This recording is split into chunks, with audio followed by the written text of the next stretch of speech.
Do you also wear panty liner? I'm a gentleman. It's like hentai common, dude. I wear a fundoshi. That's right, just like Heihachi. Heihachi wears fundoshis? Yeah, in Tekken 7, that was one of his alternate costumes. Aren't fundoshis for, like, sumos? No, that's... Yeah, no, fundoshis is just underwear. Can I get them in any other color but red? You can... I believe Heihachi has it as a alternate item, and then you can change the color on that. Cannot wait until we can use him. Which, if you're listening to this, he's already out. We're one day away from the non-pre-order release. Gerry, you have him. We were playing earlier today. He was pretty fun. He is very fun. He's back. Downright menace is what he is.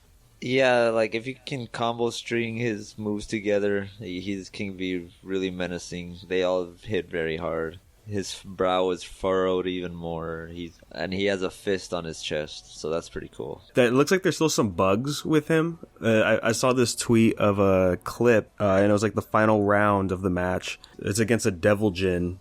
Devil Jin uses his rage art, and it lands. But the glitch is the timer doesn't stop. And there was 5 seconds left. So before Heihachi's HP even got low enough, the match ended and Heihachi won in the middle of a rage art. The caption for it was like, oh, this is actually a canon effect. It's crazy because I went to a tournament last night and they actually had him available. I think everybody was too into like picking their main and stuff, except this guy I was playing with. He looked like he was just having fun, even though he had the fight stick, which was really like intimidating. I didn't know Heihachi was available. I saw like the stages were different, like you could choose the time of day.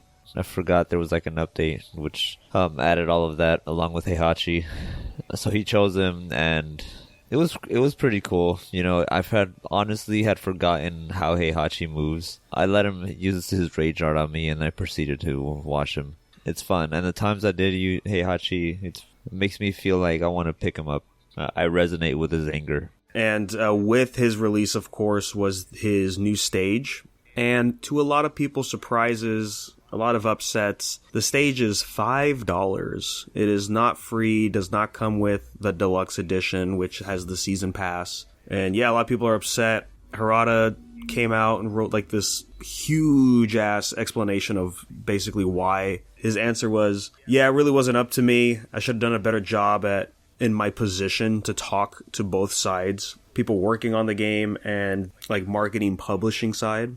To be fair, yeah, I guess that the season pass doesn't say it comes with a stage, but the last stage was free. And then I believe also in Tekken 7, all the stages came with season passes. So it's just kind of unfortunate that like, oh yeah, like the stage is cool, but is it $5 cool? Don't know. I think what happened is we lost a little bit of common sense here. You know, they get a little too much into their role and then they get really good at their role, and not to like point it really in a negative way, but it's like it's essentially like them playing into like the greed aspect, right? We can take this DLC and we can, you know, raise it by $1, and then instead of like bundling it with this map, we can, you know, try to pair it off as its own thing. We've already outlined that it's not included in the season pass. Yeah, like there was a precedent that was set that kind of made it a little hard for them to follow and confusing for others when it came out and not really reading the fine print. But at the same time, I just think it's like one of those things where Harada realizes it's just like, I wasn't really there to tell you no, and you ran with it anyway.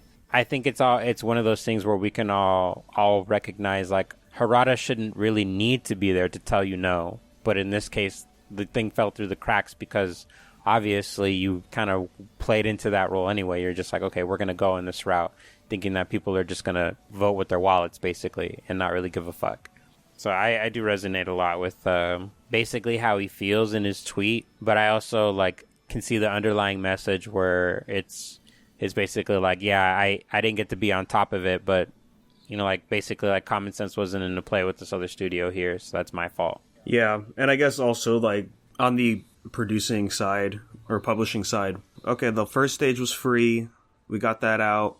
The story update is also free, and you're able to use the DLC if you don't own them. Dropping the Nike collab for free, which I forget what they're called, but the cool sunglasses are in the game now too. That's another official collab from something. I guess at a certain point, it's like, yeah, I guess we do have to get money in somehow aside from the fight pass, and they just pick the stage.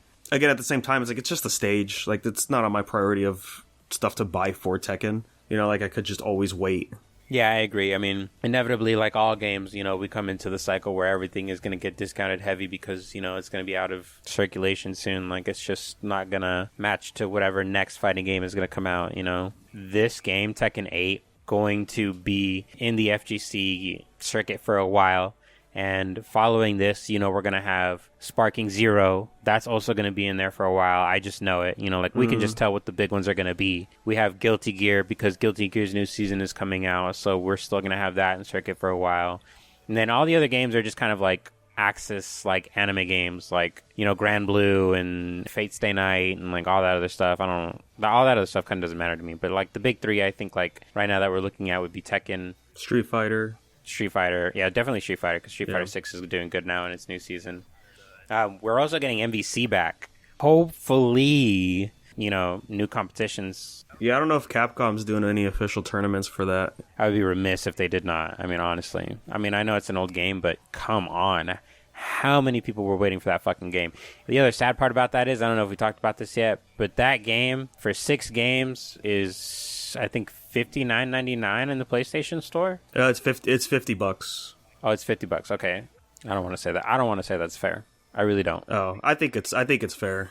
No, because I feel like if we take if we take a regular collector's edition for MVC2, like a physical, it would probably be like somewhere in the $200 to $300 range. But I remember at like GameStop, you know, like if you could find one, it would probably be like $120 or something like that. And that was, I want to say that was around the time that PS4 launched. I mean, inflation, I get it. Inflation aside, there's 7 games in this collection. They all now have online play.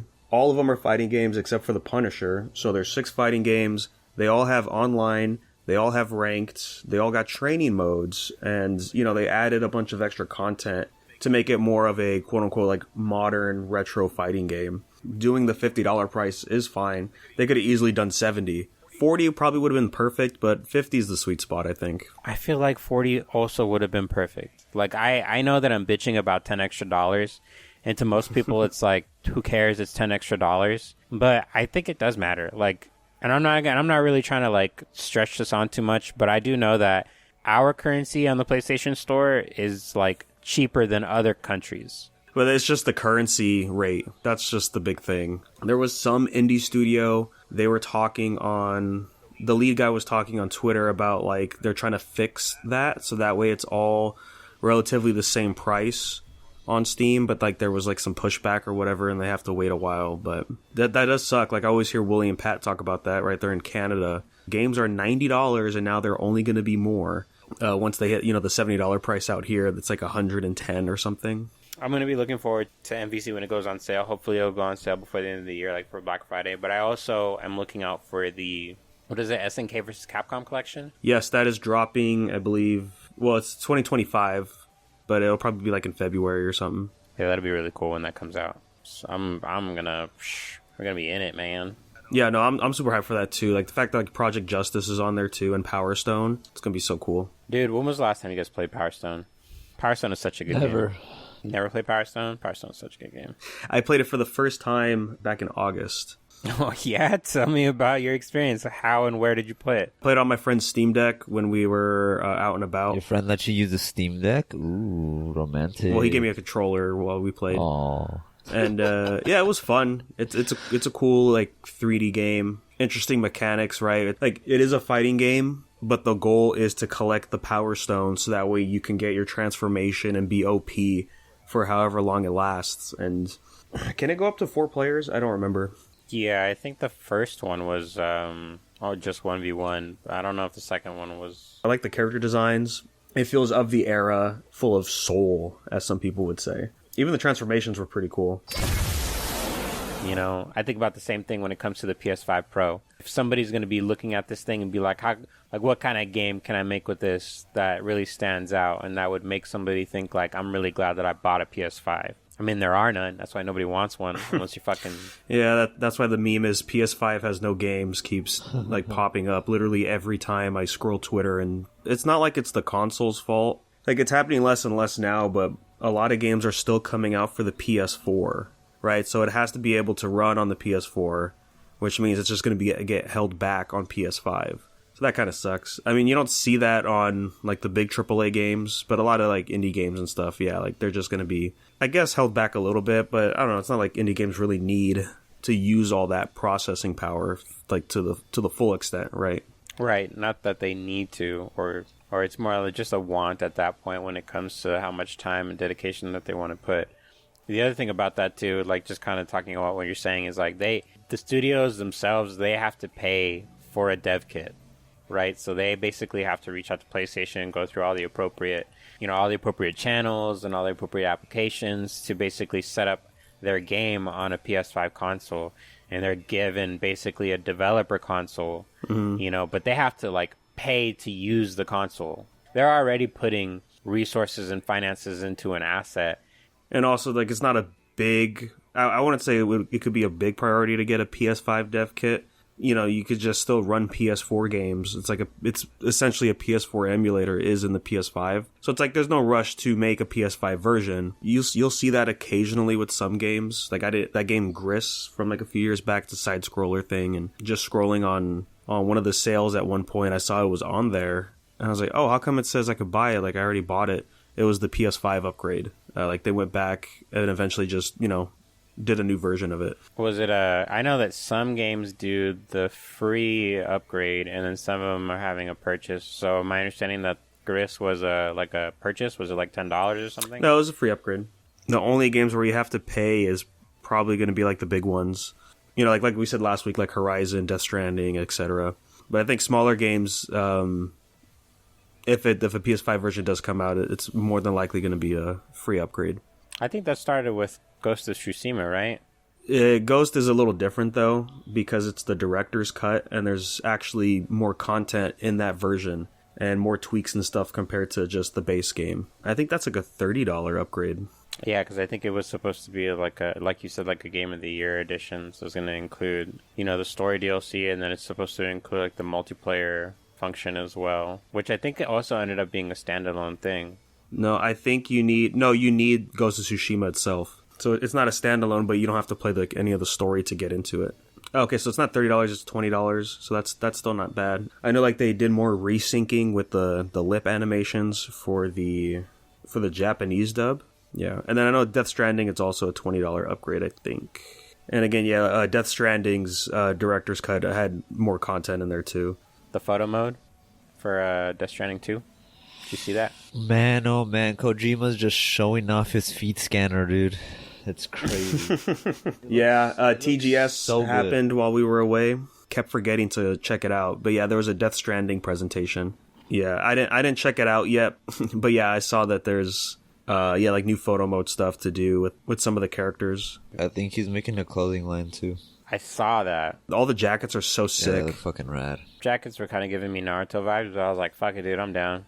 Yeah, I can't wait. I think there's gonna be like a desert level or something. I think it was Kojima posting Sam walking across like a desert. Are there like any ruins you ever pass? Oh yeah. Oh yes, sir. Infested with BTs, bro. Yeah, there's ruins, and then there's I think it's a cemetery that's also nearby you have to go through. And it's one of those areas just permanently infested with BTs. Towards the beginning of the second area, there's like a giant, I think it's like a stadium or something, right, Gerry? Or it's like it's a giant building, and there's like a huge opening in the middle where like one of the BTs detonated or something. It looks like a meteor landed. I don't know what kind of bosses we're gonna find here, if BTs are still gonna be a thing. So it's really cool to see some more stuff for Death Stranding. We're gonna get that. I don't want to say probably next year. Who knows? It's Kojima, and also like the OA is still not the OA. That's a Netflix show. Oh yeah. OD. OD still has to come out. Yeah, TGS again. It's weird. It's more of like a conference because it is in Japan. So I kind of feel like this is a Japanese thing where everyone sits down at a table and then they just talk about like current stuff happening. And there's really not a lot of trailers and stuff shown off. Microsoft though did have like that kind of presentation where we got a look at a lot of stuff there. Starting off with Metal Gear Solid Delta. Again, love it or hate it, like it does look pretty good. His hair looks excellent. It's so full and luscious. You got Chad fucking Ocelot too. Yeah, the Ocelot thing is interesting. I don't know. It's been up in debate because people aren't real fans of how he looks. Yeah, he looks too Chad. But then other people come in and point out that this character model is actually closer to how he looks, like the younger version of his MGS4 self. I see it. Yeah, so that's where, like, it's like, do you love it or hate it? Like, you know, it's kind of accurate. thing. Yeah, and I think, like, MGS3 Ocelot was supposed to, like, be based off, like, a different, like, kind of actor or something. I don't know. You guys aren't ready for this game, man. For the betrayal, for the love, for the lust, for the food. Oh my god, the food. And for the codec calls, dude. Paramedic needs to be protected at all costs. You think they're gonna have any brands like they did with Monster and Death Stranding? You're gonna just have Marlboro cigarettes that he's smoking on? That'd be pretty cool. Probably gonna be like Sapporo or something, like some beer. No, that'd probably just be generic, like what they did in Death Stranding. I'm gonna try setting my my PS5's date and time a week in advance when I get to that fight and see if it still works the same way. Kojima didn't work on this, right? No, of course not. If they're really true to his legacy, they're gonna fucking see that come in, and they're gonna fucking point and laugh at you for trying. I believe it's still a lot of people on the dev team for Delta also worked on the Metal Gear games. Oh, then most definitely they're gonna see that coming, dude. And then that's also where the other discourse comes in of like, well, was it really all Kojima? Like, what about the people that helped them make the game? They're making this, you know, can we give them benefit of the doubt? Look, Kojima's fine doing OD and Fizzant and all those other things right now. Right now, what we got right here, you guys need to keep it close to home if you're gonna make a remake like this. Because I like it so far. It looks good. I'm just not a fan of the camera. The old camera work I used to play with was like a top-down kind of thing, where you can kind of see like the environment ahead of you and all that. It's kind of a fixed camera sort of, but you can like nudge it in a way so it's not totally fixed. Yeah, you kind of had to, right? When you were covert, prone, looking for enemies. Yeah, like around corners and stuff. Like it was made it really cinematic. Now it's like third person, the camera's just following behind you. I'm like, well, that's boring, dude. I know you probably get more lost easier if you're in third person in the woods, whereas like it's a top down and it shows you're headed east at all times, you know. So I don't know. Like, I guess at that point it's to each their own. Like in was it Metal Gear Solid 4? There was a fight with Screaming Mantis, which was I guess the successor to Psycho Mantis. So there was a whole thing where they're like, for some reason your controls weren't working. Like there was a whole thing where like, just unplug your controller. Do you remember the first fight? Just unplug your controller and put it into the second slot. Oh wait, these are Bluetooth. I'm pretty sure like if the fight with the end, if you prolong it for too long, they're probably gonna like do stuff to you. But it'd be fun just to see what kind of new gimmicks they're gonna throw in the remaster. I remember I had I think I was borrowing your Metal Gear Solid 2 back when we were in high school, or it was like the demo for it or something like that. And I would like, at that time I was just getting into like covert and espionage games, you know, like Splinter Cell and stuff. So like, to me, I always thought that game was like already like hard mode when it comes to that kind of stuff. You know, like there's no real easy tutorial, kind of like no common sense about stealth. Yeah, it's definitely a different kind of game. Like if you played Splinter Cell before this, it'd be way different. That's how it was to me. I played Splinter Cell after Metal Gear, and I'm like, this isn't what I thought it would be. Yeah, Splinter Cell I feel like is kind of handholdy. Like at least the one that I played, Double Agent is like the cult classic. It's the one that everybody really likes. But there's also like the one after that, kind of like the one I played. Mothership wise, it's probably like Splinter Cell 3 or Splinter Cell 4. But you know, most of it is just, you know, like you see lights, shoot the lights out, stay in the dark. Versus what I remember from Metal Gear, they had sounds and movements. There was camouflage, so there was like a percentage of the environment that you can blend into. And if you were moving or, you know, staying still, like they could potentially spot you.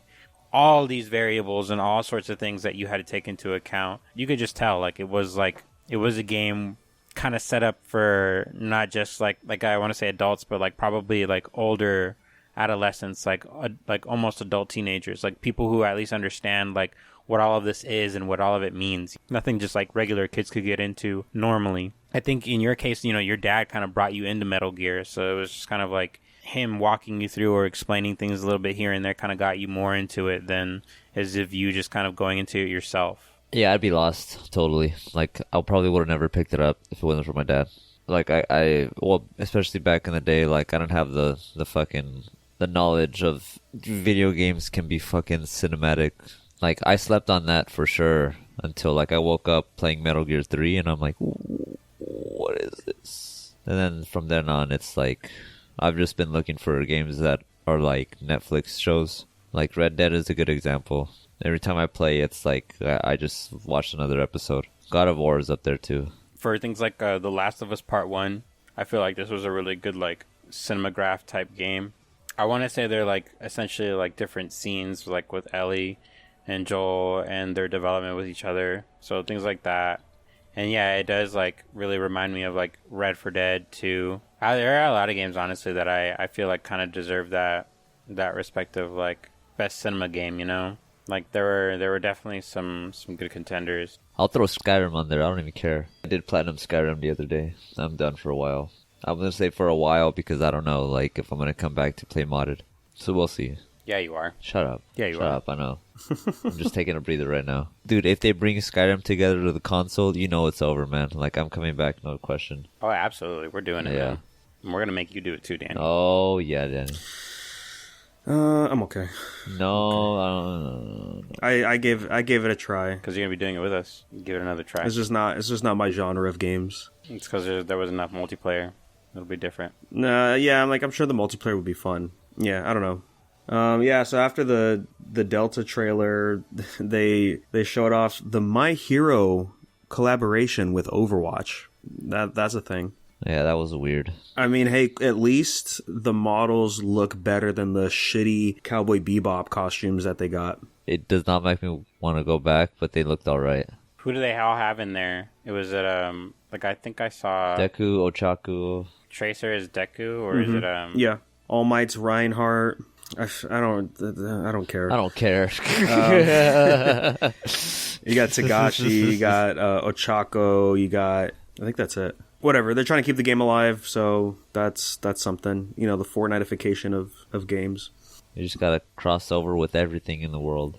You know what? Fucking everybody's running around so much in Overwatch. Bring a Gatorade collab.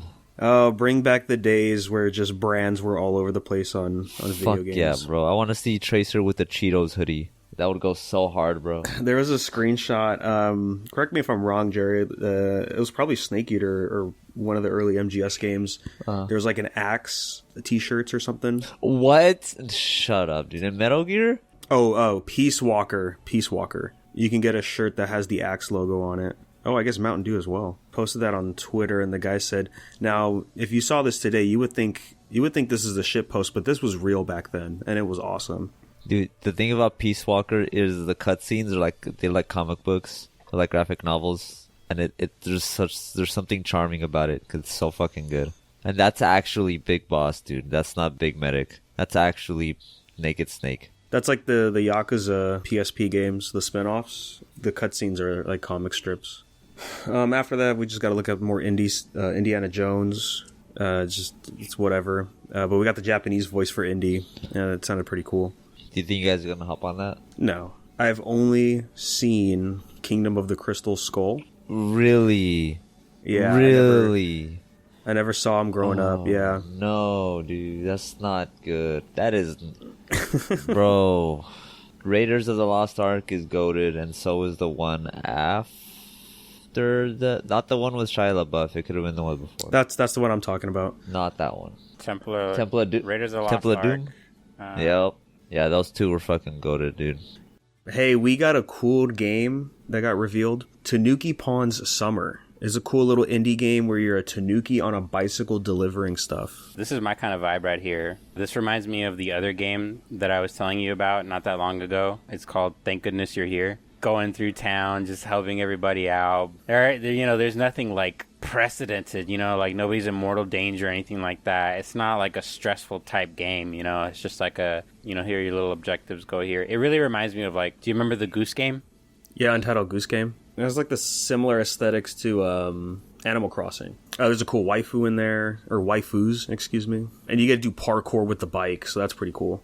Yeah, that's so cute, dude. After that, we got to look at Threads of Time. It's like an HD 2D, but it's going like pretty crazy. The HD 2D games, it's sprite work in a 3D environment, and they add the dynamic lighting. And in this one, they're really pumping out like the dynamic lighting in here. Like there's a shot of them in like some kind of like Tokyo style city, and just like the way all the buildings light up with all the neon, and like the way like the angles are. Yeah, it's really cool. Not Chrono Trigger, but it's as close as we'll get right now. They've already reported Chrono Trigger so many times. The last time being, I think, on mobile, wasn't it? DS. No, there was already a mobile port, but I think the most updated one, the one that had like the final, basically new additions added, was on the DS or 3DS. I don't remember.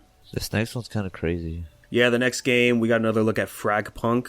This is the FPS hero shooter with the mix being you have cards that affect how the match is going to go. It looks pretty crazy. Like the movement and stuff, it's very similar to COD.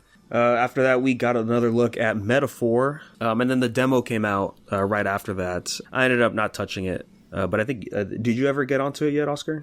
I haven't played more of the demo other than what I touched initially. My initial presumption of how the game was going to work was wrong, because I was assuming it was going to be turn-based. It's like as soon as you're out in the open, I want to say it's more like a open world action game. You know, you're kind of just going around the map and you're able to attack freely. You're not really getting into like any specific like locked in battles with any walls or like active turns or anything like that. Guessing off the trailer, like Pokemon Arceus did that, where you could walk around freely and then you can attack before the turn-based combat starts.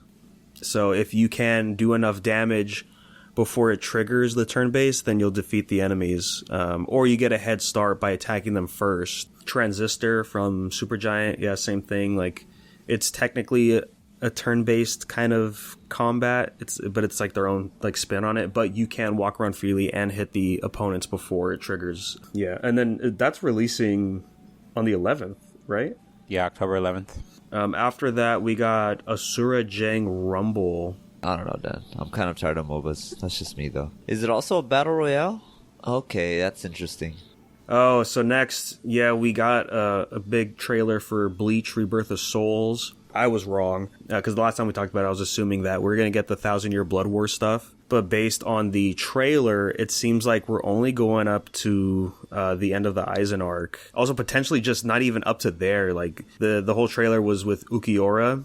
It looks like he's being promoted as the big bad for the story arc. So it's like, oh, dang, that's not what I was expecting. I have to go back now and look at how many fucking Bleach games were made and how many of them just stop at Aizen or just before Aizen. Because I know that there were some PlayStation games. Well, there was Soul Resurrection. I think that also ends with Ukiura. Because I don't remember if you fight Aizen in that game or not. It's so fucking shitty. Like they're doing this shit on purpose. They're just purposely releasing a fucking an incomplete game. Well, that's a bit of a stretch though too. Like if you want every single arc, that's going to be a lot of content. I would say Ukiura is like a good spot to end a game because he's a pretty good boss. And as far like for like an action game, especially like a fighting game for the end, that's a way better finale than just fighting Aizen. If we do get seasons, right? Season 1 is Fullbring. Season 2 would be 1,000-year. Anyway, I had high hopes for that kind of game, but then at the same time, when I look at like when they try to do something new with the fighting mechanics, and in this case, they're kind of taking like throwing paint at the wall when it comes to redoing how the health bar works and, what it takes to really KO an enemy with the Kompaki shit. Okay, so this is... I never looked at who's making the game. It's from Tamsoft, and these are the people that do Hyperdimension Neptunia. They did one Senran Kagura game, and they also did the Onichan games. Okay, so the combat should be good. I don't want to pronounce this wrong. Slitterhead. Just another look at the game. I think more gameplay was thrown in here. I just kind of skimmed the video for it. I got plenty for what I wanted to see for the game. That's such a cool concept, just fucking go into any NPC's body. You're just killing people left and right. I hope they put in enough detail where you can at least like see what happens to like all of the bodies that you're leaving behind. Oh no! Like if they regain consciousness and you're like having them jump in the air, you know? You're on the fire escapes on those buildings and you're just jumping off of them and then switching bodies. It's like, oh yeah, no, they're done. They're just falling straight down on the ground. It's fucking great. We see like an encounter with an enemy. Basically, you go in with your attacks and then you can back away, or even mid-attack, boom, swap into another body and then continue attacking like that. So like that to me is similar to like a FF7 remake, right? Where you could just instantly switch to your other party members while you're attacking. And then the game after this was called The Star Bites. But yeah, this game looks cool. It looks like a turn-based game. It's got a lot of style to it. You got waifus at the wazoo. You got mechs. It looks like it's gonna be one of the RPGs of all time. Yeah, no, I'm down for it. I mean, come on, like this guy rolls up with like the vulture freaking mech wings and a Gatling gun. It's pretty cool. Yeah, and that just wrapped off the Microsoft Japanese TGS Jamboree, if you can call it. Jamboree. You said jamboree. That was tucked away in the head until you said it. Now it's up there now. I'm gonna say that again now. Gotta bring back the words, dude. Yeah. Yeah, and then again, like all the other stuff that happened over the weekend was a lot of just conference talk and updates. The big one was with SNK. It was mostly conversations, but they put up two big things. For City of the Wharves, for Season 1, we're getting 2 DLC characters that are crossover, and it's freaking Chun-Li and Ken. So they're going to be kind of coming out in tandem with Terry already being out, and then Mai showing up later for Season 2 of Street Fighter. And, you know, really cool that it's Chun-Li and Ken and not like Ryu or Luke even. Is that what a lot of people would have banked their guess on? That it would have been Luke and Ryu? Ryu's like the face of Street Fighter, of course, so he's always going to be, like, if you're thinking crossover, it's going to be him. I say Luke because he is the future of Street Fighter, as Capcom says. I mean, he's even on the cover for Street Fighter 6. Yeah, and for, like, the story mode for 6 for your avatar, like, he's the one that brings you into the world of Street Fighter. I'm kind of like indifferent to it because it's like when you look at like the series and stuff like that, like the Street Fighter movie, Ken and Ryu were like pivotal characters, but not necessarily like the main characters. Like it kind of revolves around all of them. Canonically, I guess it's whatever. Very hyped for this game. To my surprise, because I don't know the scene and how big it is still, but they announced that some new DLC is coming for KOF 15. Very in the works because we just saw just the art and like the 3D models still being rendered. We're getting Vice and Mature in December, but yeah, they're getting more characters. That's crazy. Oh, it's never enough for this game, man. I think the last King of Fighters I bought was 13. They kind of go through like a different series of like villains and stuff like that, kind of like Street Fighter does. I have no idea what 15 is about. I heard it's way better than 14. That's all I know. Aside from that, there's just like a bunch of other random stuff that was shown off around TGS. The Transformers and Monster Hunter's doing a collab. The trailer we got was a Rathalos, but it was like it's not in game. It's for the toy. Yeah, you could get Optimus Prime as Rathalos. What? Again, another. Yeah, It's honestly fucking sick. The Fortnitification continues. Holy shit. Yeah, if I was in my fucking figure statue collecting era, I'd be doing this right now. I only heard that this crossover was happening, and I kept thinking like, so what? Are we just gonna be like? Is there gonna be a mission where you're gonna fight like Decepticons that turn into monsters? But so far, yeah, I guess it's just the toy for right now. I don't know. I mean, something like that would probably be feasible. Nah, I don't even. Well, yeah, I have to say to some capacity, right? Because they like kind of like copy whatever creature they see. But yeah, in Monster Hunter World, one of the weapons that they released and like updates that the game ended up getting for free ended up being like they did a series of weapons that people voted on, like community weapons. So like people would pick the best design, and for the great sword, it was like a sword that had like jets on it. If you'd see like the way like great sword gameplay was, it's usually like a charge type weapon, you know, so you do your attacks, whatever, and it can charge. You can hold the charge up to like 3 levels, and you would just see basically like the jets like turn like from like small dim orange all the way charged up, which would be like, you know, giant huge blue flames. You know, it did lead to like some promise of like what kind of designs they can do for like basically like futuristic type weapons. Because I don't think it was the only type of weapon they did in Monster Hunter World that ended up having like a futuristic type look. I just can't think of any others, for example. They might end up doing something like this later on, or using another type of collaboration with a different like cyber type game, you know? Yeah, I mean, how they could have just done something with like Exoprimal. You know, we know how that game's doing. They'd be lucky to have Monster Hunter collab with them. We got another trailer for Karma: The Dark World. This is that horror game that's coming out, and we're getting the demo for it on the 14th. Oh yeah, this vibe is very. It makes me want to go home. These new batch of horror games coming out, man. Yeah, and this game's set in 1984 East Germany. Fuck yeah. Another big like thing we got recently. We talked about it, Hell Is Us, from the State of Play, and we got a whole look at the gameplay. One of the devs is like going through of like their process and like what's inspired them to make this game and all that. And yeah, I mean, it still looks good. Like the combat, very standard, like Souls light. Yeah, that one's gonna be crazy to fight. So you have abilities, right? If you hold one of the L2 or R2, and there's 2 wheels for it. So we're gonna have a lot of crazy combos probably here. I like the environment interaction. Kind of gives me a Resident Evil vibes, you know, where you still kind of have to go around the map looking at everything, checking for everything. Mm-hmm. There are moments, like, you know, where you're, like, opening up gates, making sure that you have the correct keys, checking your key items. Honestly, I'm excited for this. I think the premise is good. Like, in the trailer, we kind of saw that it was kind of like a little, like, town type vibe, you know, like a village type vibe maybe now from what it looks like, because there's a lot of forestry, like more like trails and mountains than like cities and roads. Like it really gives me like RE Village type vibes, just in kind of like a Dark World aesthetic. Not Dark World, Dark Souls. Maybe hopefully there also includes some sort of like cosmetic thing too. Probably would be cool if you can change the way that little cowl cloak thing looks, or if you get like different ones. I think the last thing I want to say about it is the weapon looks really cool. This is what I'm really interested in too.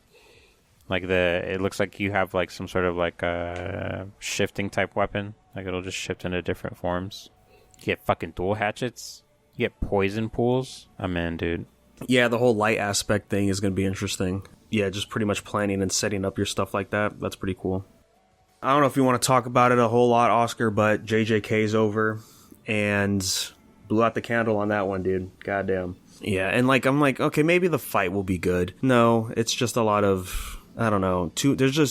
It got too wordy, and I'm just not really. It got really wordy, dude. Like, I honestly, what I felt like not really after a certain point, I knew it was going to happen right from the jump with the way that the last couple of chapters have been building up for like the last kind of year and a half. But like, I could not follow anything that they were doing anymore, even as they were describing it, because as they were describing it, like, I would have to go back to like arcs at a time when they were still in school explaining curse battles and like all sorts of new shit that they're doing, and I'm like, you know what, this is already too much.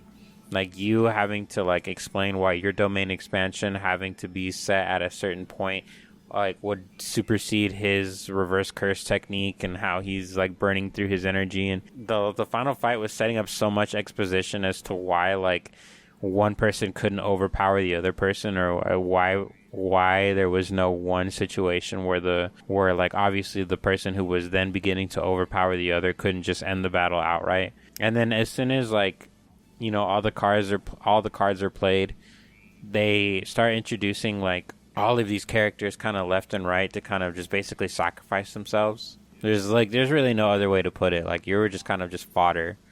You know, they had assumed that all these set plans were going to work, and then like come to find out, oh, we always knew that these things were going to work out. So it's just like, we're just saving time or buying time for this ultimate thing, which just happened to be like some bullshit where we're going to just steal our friend's body and put somebody else in it and steal all of his moves.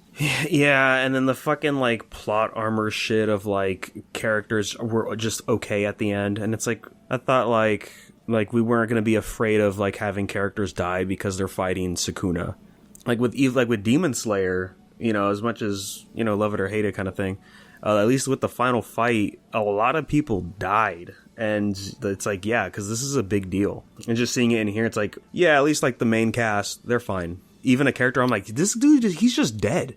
Like, how is he going to come back? Oh no, he's back, he's fine. fucking plot armor. It's like, oh, that really sucks. Yeah. Who comes and saves the day at the very end? What's her face? You know, the cursed nail girl. She died so long ago I can barely remember her name. Nobunara, right? Oh, Yeah. Nobara. I heard the leaks and stuff, and it's like, oh, I'm like, I mean, I told you guys she didn't really die. But then, like, you just see her, and it's like, oh, she does, like, one thing, and that's it. And I was like, oh, so she wasn't even, not only was she not even in the fight, but she just does, like, a thing, and then, like, that was, like, the lynch pitch of what they were doing. It's crazy. She really fucking is like the Deus Ex Machina, where they just pulled her out of thin air right at the end. It's just like, nah. Say, looking it up in the wiki right now, it's just like, It says right now, after sustaining a near fatal injury from Mahito, nope, never died. Never died. I mean, yeah, I was waiting for a long time. It's like, yeah, she's going to show up, like, because we didn't see the body, right? So, you know, she's not really dead. But yeah, they just took way too long, and like, that's not even the worst part. Like, yeah, like, the fight gets crazy, and then, like, literally, like, once Sukuna's defeated, that's it. It's over. Everyone's, like, back to normal. There's no, like, like, moment. Everyone's just like, okay, back to it. And then there's like a random ass epilogue of like, oh, this random sorcerer's like, it's just so fucking stupid. Oh my god. So that's over now. We can all walk away. One final thing to say about JJK. We have a TikTok now, posting clips and stuff of the podcast at Unversed Pod if you want to, you know, just follow it or whatever. We have a JJK clip from like a few episodes ago. It's like, oh wait, there's the JJK game. Like, I know it sucks, but like, is there a demo? There was. I'm like, okay, I'll just, you know, play it for a bit so I can use it like for the video clip of it. And holy shit, dude! Like, I knew that game was bad by looking at it, but getting your hands on it, I was like, I need to wash my hands, dude. This is just fucking awful. It's like pure bottom tier, like 3D anime fighter. Like, holy shit, man! Like, it's. Is it a Bandai fighter? Of course. Yeah, you could tell they just kind of threw, like, whatever devs that they had and, like, freehand that weren't working on any of the big projects. But yeah, enough about that junk, dude. I freaking spent I spent the other night catching up to fucking Lookism. That's right. Last time I was reading it, I stopped before the Hunt for Gun, because I'm like, oh, I know this is going to be this is the one. Mm-hmm. And holy fucking shit, dude. He is him to like a degree you didn't even think about. Telling you, dude, like the roster was set. Even the build up to it was so good. It's even better because they went and bumped up the art quality, man. Like, it just looked so much better for these fights. God, and everyone had their moment too. Like, that was the coolest part. Like, obviously not everyone is here fighting Gun, but like all the people there, I'm like, yeah, this makes sense why they're showing up to fight him. And oh yeah, it was not disappointing, dude. One by one they were getting knocked out, and it's like the roster was just being set up at that moment. It was good stuff, especially like the desperation from Eugene's right hand man or lieutenant right hand. It took the both of them to just completely obliterate Gun's arm, and the fact that he kept using it, so just making it worse and worse and shit. Like, I was like, oh, dude, this is so hype. Like, I'm just getting hyped and hyped. Zach and Vasco are there. Like, I mean, what are they gonna, like, I know they're good, but like, what are they gonna do? And then Zach just comes in, and like, as soon as he starts throwing all those punches, and it's like, he's just so fast. I was like, oh, this is really cool, man. Yeah, everybody's powered up for this fight. Everybody's literally throwing the whole kitchen sink from everybody's house, their mother's house, their grandmother's house, and it ain't enough. This man is the living legend, you know? Like, Gun is like the immovable object. It's not even over after that, man. Like, his match with Goo. And then his match with fucking Daniel. Ultra Instinct Daniel, man. Yeah, well, not even that, too. Like, freaking, like, Ultra Instinct. And I don't know if you noticed, when Gun got knocked back to the wall, and he got out of the Ultra Instinct or whatever the fuck it was, his eyes returned to normal. The theory is that Gun is always in Ultra Instinct mode because his eyes are always like dark and shit. When he got kicked back, his eyes were fucking just normal, like black on white. At that point, he's already done because his ass was fucking just kicked, thoroughly smashed. So I believe you're talking about something we haven't read because it's not free yet. I'll pay for your tokens. Just let me shoot you guys a fucking 20 really quick. I don't even give a shit, man. Catch up. The last chapter I read was 514, and that was like at the start of Daniel and and Gun's fight. They released so many chapters, so when they did that, and I had the coins for each chapter, I was so happy, man. Nice. I stopped at the part with Johan and Gun. One good question I've been thinking of is have we seen all of Charles Choi's geniuses yet? No, we did get a look at a new one. He also confirmed sometime in the hunt for Gun that Gun is the training genius, right? Yes. One big thing that got revealed was the big question for a while now since Daniel went back home. What's his relationship to the Gion Park? I'm not going to like it if they reveal like that's Daniel's dad. Because that's just kind of I don't know, it wouldn't sit right. Gion is Daniel's uncle. And specifically on his mom's side. I'm sure later down the line we're going to get more backstory about like that side of the family and why like she doesn't want to bring it up. Because she's probably seen some shit then, if that's the case. On my end, I don't know anything, but I got a chance to go to a Kill Tony live show. It was one of the longest recordings that they ever did for Kill Tony. We ended up going to a theater in Resorts World, and that was pretty rad. But yeah, man, it was really cool overall. A lot of great regulars that were doing some really great bits. I think the episode will come out on YouTube maybe next week or like the week after, because I think they usually do their recordings like 3 weeks ahead. We got an email today, guys. If you want to send any, unversedpodcast@gmail.com. And of course, we'll bring it up on the show. He says, hey, it's spooky time. That's right, October. He said, growing up or even right now, what are some horror movies you love and ones that scared you growing up or even still today? Do they scare you? A Nightmare on Elm Street. Ooh, the first one? All of them. The one I got scared of a lot was the American version of The Ring. Especially like the sound effects used in that, playing the tape was just like, probably my all-time favorite would be Dead Silence. You know, the ones where it's like there's a lady and her making people into puppets. I'd watch that over and over again. I never really watched horror movies.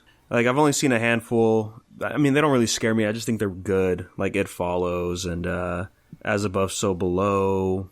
Autopsy of Jane Doe. Ooh, that's a good one too. Man, that one, I forget, like, some of us were all together and we were watching that movie. And then just, it got to me where I'm like, damn, this is a good ending. Like, I got up, I'm like, all right, I'm going home, guys. They're not in a morgue, but the main character's dad is a mortician. His basement is the morgue. And, like, you know, all this haunting and stuff because the body is, like, a witch from, like, the 1800s or whatever. And then you think, like, okay, people are dying and our main character, he's finally getting ready to go out. It's like the basement, like, latch doors, like, from the outside. And so he's trying to escape from there. And he hears somebody out there. And it's like, hello, anybody going on? It's like, yeah, help, I gotta get out of here, help me. And, like, he's getting, like, that relief, like he's finally safe. And then the guy outside starts singing the song, like, all the fucking bodies and the witch was singing. And I was like, oh, fuck, okay. Okay, good night. That's pretty good. I'll tell you what's really been creeping me out. Adam told me, I think you guys might also know it, but there was this clown movie that's been going around. I guess it's been out for a while now.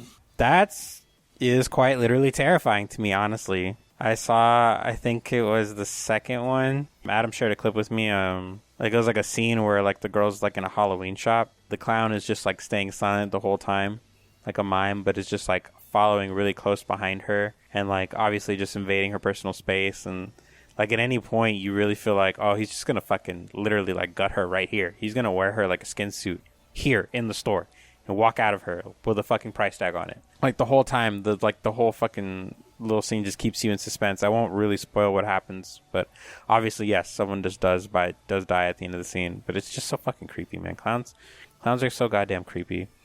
They put that guy in Call of Duty. Wait, they did? This guy is so fucking creepy, dude. Yeah, I didn't hear about this movie until, like, a couple years ago when the first one dropped. Yeah, Terrifier 3 is coming out soon. One of my friends has seen the movies, and yeah, he's like, they're pretty good. What makes it even worse is I think this is like the demonic clown. Like, this clown has, like, powers or some shit. I don't know. Is that what it is? I can't say that for sure, but I never watched it, but it always looked interesting to me just because the clown was, like, the face of it. Always looked pretty silly, pretty unsettling. So if that's what it is, if he's just like a demonic entity just terrorizing people. That's pretty cool. Dude, his model in Call of Duty is so fucking creepy. He's in Call of Duty. What are they doing over there, I man? don't know, dude. They're just dropping skins, bro. This is a comic-based account that I found. It's called _Jordan_Brothers _. And they're so fucking great. They really give me that YOLO Crystal Fantasy vibe. One of the good things that I like about them as well is they have like a recording series as well. So they'll show like them doing the sketches basically leading up to the final version of the animation. So it's pretty cool. They're like showing their whole portfolio. You know, they're not just doing like some meme account. You know, they're really like going all in with their artistry and stuff like that. It's really dope. They have a YouTube link on their channel as well. I think what I'm going to share with you guys is the clip that I saw that got me into them. It was like a Batman clip, and it's called Joker's Revenge. And they're both doing the voice acting. It's wild, dude. Like I don't know what it is about Australian humor, but the moment I just hear somebody start yelling, I'm fucking on the floor. Like it just really gives me that whole like I fucking hate that stupid bitch. I goddamn hate her. And I'm just like, all right, I'm so here for this. No, you brought that up perfectly because the art style is so similar to those to that video. Yeah, this is like that specific niche, like perfect for Adult Swim. Yeah, it really would not surprise me. Honestly, a lot of like the animators from Newgrounds, like they're really getting their flowers now. You know, so it really won't surprise me if Jordan Brothers somehow end up doing a collaboration like later on with like some of these new projects that are coming onto Adult Swim. That's my last point too about like these sort of creators. We get an opportunity hopefully where they get an outlet like Adult Swim that have been really big on giving these people like an opportunity to like just kind of do whatever they want with their shows. Again, we had like the 2 seasons of Crystal Fantasy that one guy did that's similar to this. I think there's going to be one other show coming onto Adult Swim. The guy that I shared this video a while ago, and we were talking about it a couple days ago, Danny, but it's like that YouTube short of the animation where Shaggy's outside in the stars and he's like packing a bowl and he's talking to Fred. Yeah, he's getting a show on Adult Swim. Dude, I'm so hyped for that show. The premise is like I think it's 4 brothers and a dad go on an adventure after the mom passes away. And it's just all about like bro bonding and stuff. It sounds awesome. Yeah, that would be your favorite show. You're totally here for it, bro. Yeah, all in all, I think this is a really good, promising account. It would definitely be much appreciated if you could give them a follow on both their Instagram and their YouTube. We're going to have the links in the description for that. So right on, man, we could go ahead and wrap up. Thank you, and we'll catch you later.